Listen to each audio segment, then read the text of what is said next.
किसान साथियों राम राम। आशा और उम्मीद करता हूँ कि आप सब ठीक ठाक होंगे। साथियों, आज हम चर्चा करने जा रहे हैं आने वाली सरसों के फसल के भाव के ऊपर। और ये वीडियो मैंने लगभग 2 महीने पहले बना दिया था कि आने वाली सरसों का जो भाव है वो किसान को ठीक मिलने जा रहा है। क्यों मिलने जा रहा है, ये सभी कारण उसमें बताए थे, फिर दोबारा भी बताऊंगा। परंतु अब मौके पर अभी से सरकार के हाथ पांव फूलने लगे और सरकार ने पाम ऑयल का आयात जारी रखने की घोषणा कर दी है। साथियों, मैं आपको यह बता देना चाहता हूं कि ये सरकारें कर क्या रही हैं, परंतु कुछ भी करो, आप एक बात नोट कर लो कि आप सभी को याद है कि 22 और 23 के अंदर सरसों का उत्पादन ठीक ठाक हुआ था और इन्होंने भाव 5,000 रुपए के ऊपर ब्रेक किया रखा। पूरी साल 5,000, 5100, 5200, 4800, 4900 दोनों सालों के अंदर किसान को भाव नहीं दिया। परंतु 24 में हुआ क्या कि सरसों के भाव को सपोर्ट मिला। ये वीडियो मैंने 24 वाली फसल के बारे में भी बताया था कि अब जो 2024 आएगी उसमें 70, 65, 70, 75 लाख टन से ज़्यादा सरसों पैदा नहीं होगी। साथियों, वही का वही हुआ था, परंतु भाव 6,000 पर रुक गए। रुके क्यों? क्योंकि 22 और 23 का स्टॉक किसानों के पास अच्छा पड़ा था कि मंदे भाव में बहुत से किसानों ने सरसों नहीं बेची थी। वो स्टॉक जो 22-23 का पड़ा था और 24 की फसल आई, उस सारा माल जो बाजार में आया उससे भाव के ऊपर थोड़ा बहुत दबाव बना और सरसों के भाव 6,000 पर रुके रहे।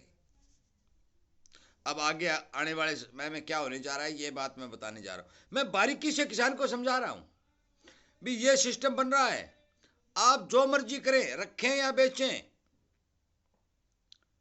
परंतु पैदावार कितनी है, एक्सपोर्ट कितना हो रहा है, डिमांड कितनी है, पूरी की पूरी किसान को वीडियो के माध्यम से समय से पहले सूचना दे रहा हूं। इसी से एक बात कह रहा हूं कि आप इस चैनल के साथ जुड़िए, क्योंकि ये किसान का चैनल है और किसान हित में काम किया जा रहा है। इसे सब्सक्राइब करके सामने वाली घंटी का बटन दबा लीजिए ताकि आपको समय पर सही वीडियो मिल सके और आपको कम नुकसान हो।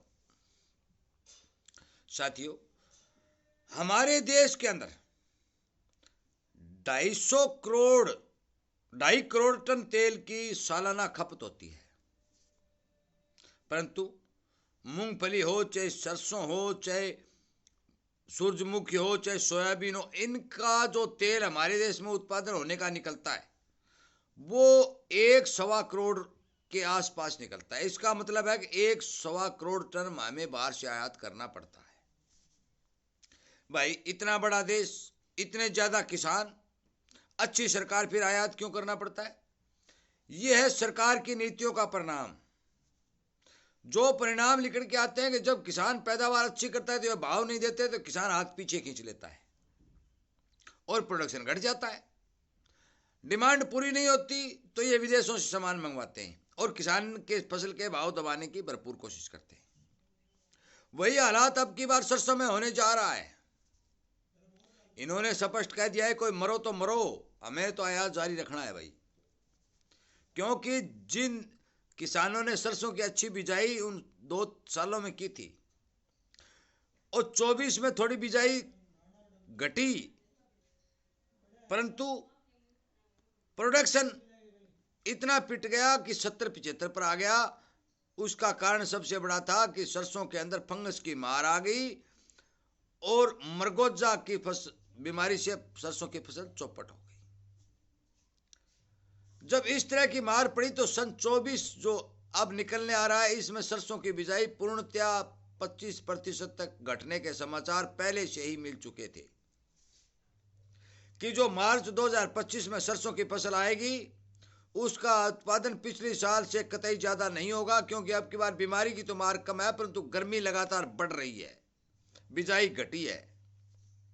और इस एक एक बात का पता इस सरकार के अंदर बैठे नुमाइंदे जो स्कीम बना रहे हैं, जो नीति बना रहे हैं, उनको सबको पता है, तो उन्होंने आयात खोल रखा है। साथियों, मैं आपको बता देना चाहता हूं, जो मर्जी आयात खोले रखें, जितना करना है वो कर लें, परंतु अब की बार सरसों के अंदर मंदा नहीं होगा, क्योंकि 2024 के अंदर जो मैंने बात कही थी कि 7,7100 रुपये के भाव बड़ी मंडियों में पहुंच जाएंगे, वो बड़ी मंडियों में 7,7100 के भाव पहुंचे थे। और अब की बार ये अनुमान है कि ये भाव 8500 रुपये तक जाएंगे। जो मर्जी जितना कोशिश करना सरकार ने कर ले, सरसों का तेल खाने वाले तो सरसों का तेल ही खाएंगे।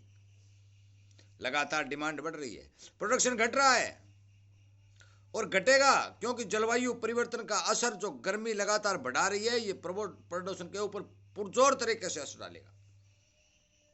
ये बात सरकार की समझ में नहीं आ रही है। क्या आप किसानों को दे क्या रहे हो? किसानों को दे रहे हो कर्ज। कर्ज ले लो भाई, कर्ज लेने से किसान की तरक्की नहीं होती। किसान को देना पड़ता है भाव, किसान को देना पड़ता है पानी, किसान को देना पड़ता है अच्छी खाद और बीज, तब जाके किसान की तरक्की होती है। साथियों, मेरी बात आप नोट कर लें, चाहे लिख लें। बहुत से किसान भाइयों के पास मेरे नंबर भी हैं और मेरे चैनल पर भी नंबर हैं। मैंने ये बात पक्की आपको पूरा सर्च करके बताई है कि अब की बार सरसों के अंदर मंदा दूर दूर तक दिखाई नहीं देगा। पिछले साल तो पुराने स्टॉक से, नई फसल से काम चल गया था। अब की बार पुराना स्टॉक नहीं है, क्योंकि किसानों ने 6,000 का भाव आया, जो पिछले सालों का इंतजार था वो खत्म किया और माल बाजार में काट दिया। सरकार ने खरीद तो बहुत की, परंतु बाजार में सरसों की कमी के चलते आप सभी को पता है कि सरकार ने बहुत ज्यादा मात्रा में सरसों की बिक्री भी की। अब की बार सरकारी भंडार भी खाली रहेंगे। किसान के घर में भी इतनी पैदावार नहीं होगी, क्योंकि गर्मी की मार और बिजाई कम दोनों का असर होगा। अब मौके के ऊपर नहरों की बंदी जो आई है, ये बंदी भी सरसों के लिए घातक सिद्ध होगी, क्योंकि सरसों के अंदर दूसरा पानी किसान नहीं दे पाएगा। कृपया करके मेरी बात पर ध्यान दें। सरसों यदि बाजार में सेल करते हो, कुछ किसान भाई राजस्थान के हैं, वो अभी से सरसों बाजार में सेल कर रहे हैं, क्योंकि नई फसल के जल्दी आने के अनुमान से ये उस फसल को जो बड़े बड़े व्यापारी हैं वो मंदे भाव में खरीद रहे हैं, जिन्हें नमी का हवाला दिया जा रहा है। साथियों, सीजन तक अपनी सरसों को रोक लें, या तो एमएसपी पर बेचें, नहीं गेहूं का सीजन निकलने के बाद एमएसपी से ऊपर बेचें। ये बात नोट कर लें। सरसों के अंदर दूर दूर तक मंदी नहीं है। कृपया करके मेरे इस वीडियो को ज़्यादा से ज़्यादा शेयर करें। कई किसान ये कहेंगे कि ग्वार का हवाला देंगे। भाई, ग्वार का सिचुएशन अलग है, ये एक्सपोर्ट कमोडिटी है। सरसों का अलग होता है, गेहूं का अलग होता है, नरमा कपास का अलग होता है। हर एक फसल का सुनेरियो अलग होता है। किसी फसल के ऊपर व्यापारी कब्जा कर सकते हैं, किसी के ऊपर नहीं कर सकते। कोई खाद्य पदार्थ है तो कोई किसी चीज़ में काम आने वाली है, तो कोई किसी चीज़ में काम आने वाली है। इसलिए साथियों, पूरी सोच समझ करके अपने क्षेत्र के कमेंट लिखें कि आपके क्षेत्र में सरसों की पैदावार कैसी होने जा रही है और आपका इसके बारे में क्या विचार है। यही सभी किसानों को बताने के लिए कमेंट के माध्यम से आप भी किसानों तक पूरी जानकारी पहुंचाएं। ये मेरा आपसे विनय निवेदन है। कृपया करके मेरी बात पर ध्यान दें, इग्नोर न करें, सरसों बेचने में जल्दबाजी न करें, गीली सरसों बाजार में न उतारें, अपना पंजीकरण कराएं और एमएसपी पर सरसों आराम से बेच लें। सरसों बेचने खरीदने में अब की बार सरकार कोई आनाकानी नहीं करेगी और 5950 रुपये के दाम किसान को सीजन में मिलने पक्के तय हैं। इसलिए इस भाव से कम सरसों बाजार में बेचना एक किसान की बड़ी मूर्खता होगी। मैं इस बात का यही हवाला दे रहा हूं। साथियों, इस वीडियो को ज़्यादा से ज़्यादा शेयर करें और जहाँ जहाँ किसानों की सरसों निकल रही है उन किसानों तक इस बात को पहुँचाने की कोशिश करें, ताकि वो भी अपने भाई हैं, उन्हें भी किसी तरह का नुकसान न हो और अच्छे भाव उन किसानों को भी मिल सके। वीडियो सुनने के लिए, चैनल को प्यार देने के लिए, चैनल के साथ जुड़ करके किसानी सेवा करने के लिए, किसान हित में काम करने के लिए, सभी बातों को के लिए मैं आपका धन्यवाद करते हुए इस वीडियो को विराम देता हूँ। जय हिंद।